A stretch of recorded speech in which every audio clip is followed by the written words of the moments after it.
आदरणीय श्री नरेंद्र मोदी जी तो चुप हो जाओ। हमारे आदरणीय श्री नरेंद्र मोदी जी के तरफ से एक ऑपरेशन सिंदूर चलाया गया था। क्या मैं समाज की बेटी नहीं हूँ? मेरे सिंदूर का क्या है? क्या मेरा सिंदूर मायने नहीं रखता है? तो मैं आज आदरणीय श्री नरेंद्र मोदी जी से सवाल करती हूँ कि मेरे सिंदूर का क्या है, मेरे मान सम्मान का क्या है? मेरे सिंदूर के लिए कुछ नहीं होगा। क्या मैं समाज की बेटी नहीं हूँ? क्या मैं यूपी की बेटी नहीं हूँ? क्या मैं बिहार की बहू नहीं हूँ? हमारे भी सिंदूर का मान सम्मान का इज्जत रखा जाए, लाज रखा जाए हमारे लिए।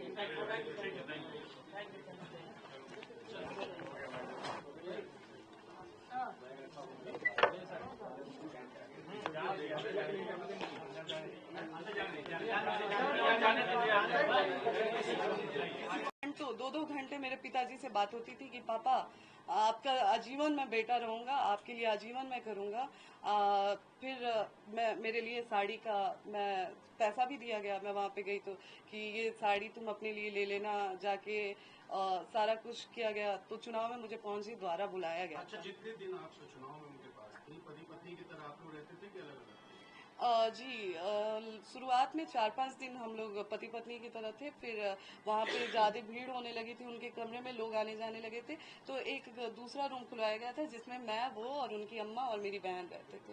अच्छा, इनिशियल वजह क्या थी? आप लोग के बीच में जो फर्क आया या डिफरेंसेस आए, इनिशियल वजह क्या? सर, वही जवाब आज मैं भी चाह रही हूँ और वही जवाब के लिए मैं पवन जी से लगातार संपर्क करने की कोशिश कर रही हूँ कि एक वजह हमें भी बता दीजिए कि हमारी गलती कहाँ रही है।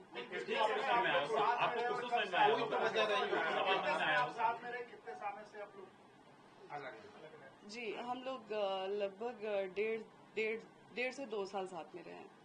फिर भी कोई वजह आपको जो समझ में आई हो? जी, वो हमारे साथ रहते थे और हमें मतलब जैसे दवा हमेशा खिलाते थे, तो उस चीज़ का भी मैंने विरोध करना चालू किया कि नहीं, ऐसे नहीं होगा, मैं आपकी पत्नी हूँ, कब तक मैं ऐसे ज़बरदस्ती दवा आप खिलाते रहेंगे और मैं खाती रहूँगी। मतलब मेरे शरीर पे भी वो दवा गलत असर कर रही है, ऐसा नहीं। बस उस चीज़ों को लेके और फिर जैसा कि मैंने पहले भी एक इंटरव्यू में बोला है कि किसी के द्वारा एक ऑडियो मैसेज पवन जी के फोन में भेजा गया था कि ज्योति सिंह का इनसे संबंध है, उनसे संबंध है।